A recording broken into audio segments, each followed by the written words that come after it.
बदलता पाकिस्तान में एक बार फिर खुश आमदीद। चलते हैं हम अपने सवालात की तरफ। जी जनाब, आपका पहला सवाल है। जी सर, अमूमन ये कहा जाता है कि जब भी बजट आता है ये कहते हैं जी ये बजट जो होगा ना ये आम आदमी के लिए फ़ायदा मंद होगा, लेकिन जब भी बजट आता है आम आदमी के फ़ायदे की बजाय वो उस पर और ज़्यादा जो है टैक्सेस लागू कर दिए जाते हैं। तो इसके तलक से क्यों हुकूमत ऐसी स्ट्रेटजी नहीं बनाती कि जो आम आदमी है उसको फ़ायदा हासिल हो सके? खरदार साहब, ये आम आदमी का बजट कौन सा बजट है?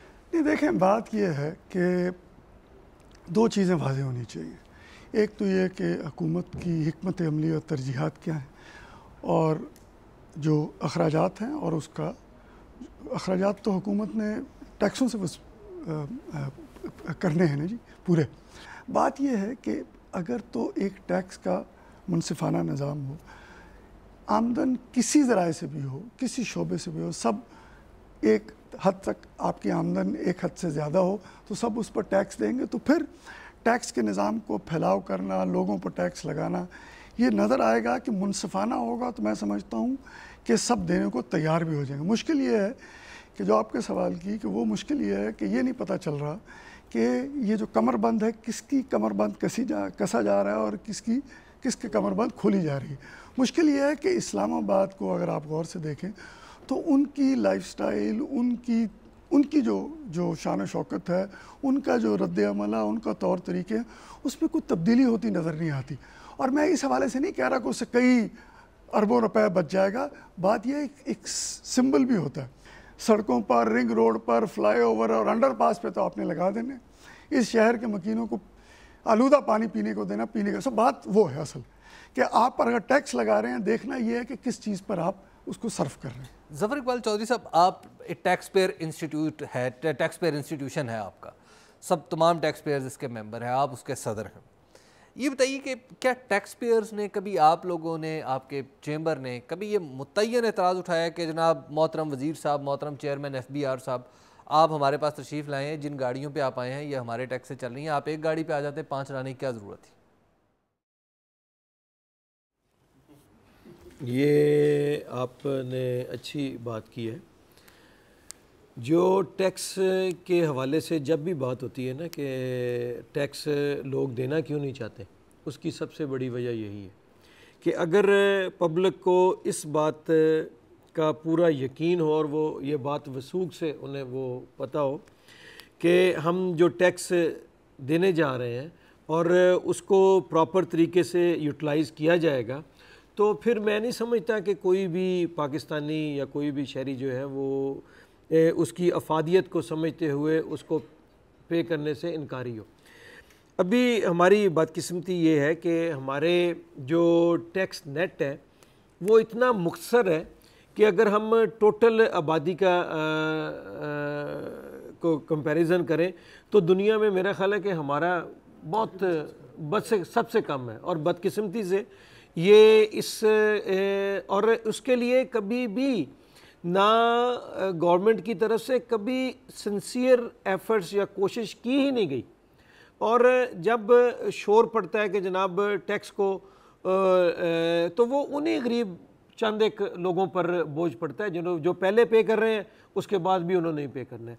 अभी भी जिस बात को ये लेकर चले हैं कि जी इस वैल्यू एडेड टैक्स की वजह से हमारा टैक्स नेट जो है वो ब्रॉड बेस हो जाएगा, तो जब सेल टैक्स की बात हुई थी 87 में, तो उस वक्त भी यही एक नुक्ता था कि जी हम अपना टैक्स नेट जो है उसको बढ़ाना चाहते हैं। लेकिन आप देखें 87 के बाद तमाम गवर्नमेंटों ने कोशिश की कि हम सेल टैक्स को नाफिज करें। सेल टैक्स भी एक वैल्यू एडेड टैक्स की ही एक शक्ल थी उस वक़्त में। अगर सेल टैक्स को उसकी पूरी स्पिरिट के साथ लगाया जाता तो मैं नहीं समझता कि आज हमें इस किस्म के हालात देखने पड़ते।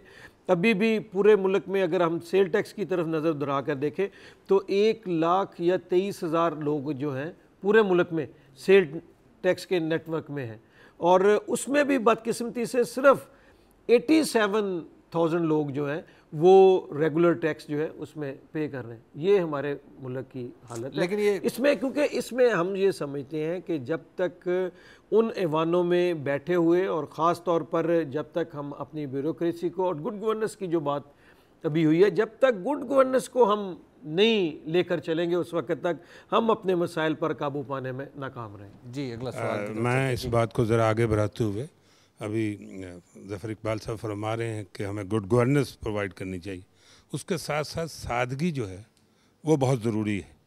जो हम देख रहे हैं अपना चलन साहब इक़्तिदार लोगों का, गालबन हमारा एक सूबाई वज़ीर जो है वो ज़्यादा प्रोटोकॉल ले रहा है अमेरिकन प्रेसिडेंट से और ब्रिटिश प्राइम मिनिस्टर से।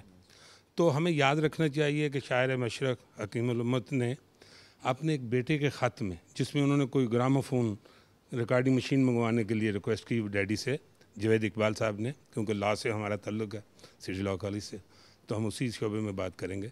तो जवाबन उन्होंने जो लिखा वो सिर्फ जवेद इकबाल साहब के लिए नहीं था, बल्कि कौम के लिए एक रहनुमा असूल था कि दयार इश्क में मुकाम पैदा कर, नया ज़माना नए सुबह शाम पैदा कर, मेरा तरीक़ अमीरी नहीं फ़कीरी है, खुद ही ना भेज गरीबी में नाम पैदा कर। ये जब तक हम अंदर सेल्फ रिस्पेक्ट का एक आंसर लेके नहीं आएंगे, हम कचकोल लेके जाके उनके दर पे बैठ जाते हैं और जाते हैं तो इस शान और शौकत से जाते हैं कि वो खुद हैरान होते हैं कि हमारा प्रेसिडेंट इतनी सादगी से रह रहा है और ये मांगने वाले जो हैं ये इतने बड़े डेलीगेशन के साथ आ रहे हैं, तो क्या हमारी इज्जत है। लोही साहब ये जो एतराज़ है ये एक वो बड़ा मुतय्यन सा एतराज़ अब आने लग गया। अब लोग कहते हैं कि आप क्यों गाड़ी चला रहे हैं भाई, आप 4 गाड़ियों में क्यों आते हैं, आप एक गाड़ी में क्यों नहीं आते। मतलब ये क्या इस तरफ हमें कहीं नज़र आ रहा है वो वेल कि हम वाकई हम अपने इन नमूद व नुमाइश के अखराजात को कुछ कम करें। उसमें 2 चीज़ें आएंगी ना। देखें ये डेवलप होने वाला एक प्रोसेस है मुल्क जो हमारा अभी डेवलप, कि यहाँ अभी पॉलिटिकल लीडरशिप मैच्योर नहीं हुई। आप ये देखें कि पिछले 1 साल में, मैं कैलकुलेशन कर रहा था कल बैठा हुआ आपके आने से किसी ने बड़ी दिलचस्प बात की थी, हमारे अवाम में चोर हो जाते हैं, लीडर नहीं होते। हाँ जी, तो वो कि आप ये देखें कि इस मुल्क में क्यू ब्लॉक में जो बजट बनता है जिसको इस्लामाबाद हम कहते हैं, वहाँ के बारे में अहमद फराज साहब ने कुछ अर्सा पहले 10 साल 20 साल पहले कहा था कि Islamabad is a graveyard of बाबूस। ठीक है जी, और ये बात फैक्ट है कि वहाँ का बाबू जो है उसको नहीं पता कि कसूर और शेखुपुरा और गुजरांवाला के बंदे की ज़िंदगी क्या है। 18 करोड़ में मेरा अपना अंदाज़ा ये है कि 92% लोग जो हैं उनका इस्लामाबाद से कोई ताल्लुक़ नहीं है और कुछ 60% वो लोग हैं जिन्होंने कभी इस्लामाबाद देखा भी नहीं हुआ है। अब आ जाती है आपकी चीज़ इसके ऊपर ये है कि जब हमारे मुल्क में फ़िनंशियल अकाउंटेबिलिटी और फिनंशियल डिसिप्लिन की तरफ हम नहीं आएंगे और अपनी पॉकेट देख के उसको एक्सपेंडिचर की तरफ नहीं लाएंगे कि मेरी जेब में अगर 1000 रुपये है तो मैं कोशिश करूँ कि मैं 750 से आगे ना जाऊँ। हम लोग 1000 जेब में रख के 1 लाख रुपये का ख़र्चा करते हैं। अभी मैं आपको अभी से बताऊँ कि लास्ट ईयर में कैलकुलेशन करके आया हूँ, अभी कल 104 मिनी बजट आए हैं। दुनिया भर में साल में 1 बजट आता है। इंडिया में अप्रैल में बजट आता है, पाकिस्तान में जून जुलाई में आता है, और हमारे यहाँ हर 15 दिन के बाद जैसे ही ऑयल प्राइसेस रिड्यूस होती हैं या चेंज होती हैं तो 52 वीक्स को आप मल्टीप्लाई कर लें, 104 बजट आप देखते हैं। और इसमें जो इन्फ्लेशन वाला फैक्टर है वो लिंक करता है आपके पेट्रोल, गैस और दूसरे चार्जेस के साथ, यानी महंगाई बढ़ जाती है। अच्छा, अब दूसरी आ जाती है एक्सपेंडिचर के ऊपर। इस मुल्क में एक्सपेंडिचर के ऊपर कभी भी चेक नहीं रहा। भुट्टो साहब का दौर देख लें, उसके बाद देख लें, बास्केट हमारी छोटी है और ख़र्चे हमारे ज़्यादा हैं। अगर इस मुल्क में फ़िनंशियल अकाउंटेबिलिटी को इंश्योर कर दिया जाए या फिनंशियल डिसिप्लिन को इंश्योर कर दिया जाए, शाहिद साहब मेरे से ज़्यादा इस पर बात कर सकते हैं, उनका ये सब्जेक्ट है कि फ़िनंशियल डिसिप्लिन अगर घर में या एक ऑफिस में आ सकता है तो मुल्क में क्यों नहीं आ सकता। जी अगला सवाल है जी। मेरा सवाल कुछ ज़्यादा लंबा ही होगा। पहला तो ये कि जब भी कोई बजट आया या हुकूमत आई उसने यही कहा कि जी ये हमें विरसे में मिली है, जो भी कमियां हैं, कमज़ोरियां हैं, खसारा है। हालांकि खसारा छोड़ के कौन जाता है, हम में से लोग हैं ना, आज मैं हूं, कल मेरे साथी हैं, हम ही छोड़ते हैं। अब जब टैक्सेस की बात आती है तो बहुत सारी बातों में हम यूरोप को कॉपी करते हैं। जैसे ये टाइम बार की बात है जी, 1 घंटा घड़ियाँ आगे कर ली, 1 घंटा पीछे कर ली। अब वहाँ पर अवाम टैक्स देती है तो वो टैक्स अवाम पे दिया जाता है। मुझे कई लोगों से मिलने का तजर्बा हुआ, मैंने खुद जाके देखा कि वो अवाम पे खर्च होता है और अवाम खुशहाल है।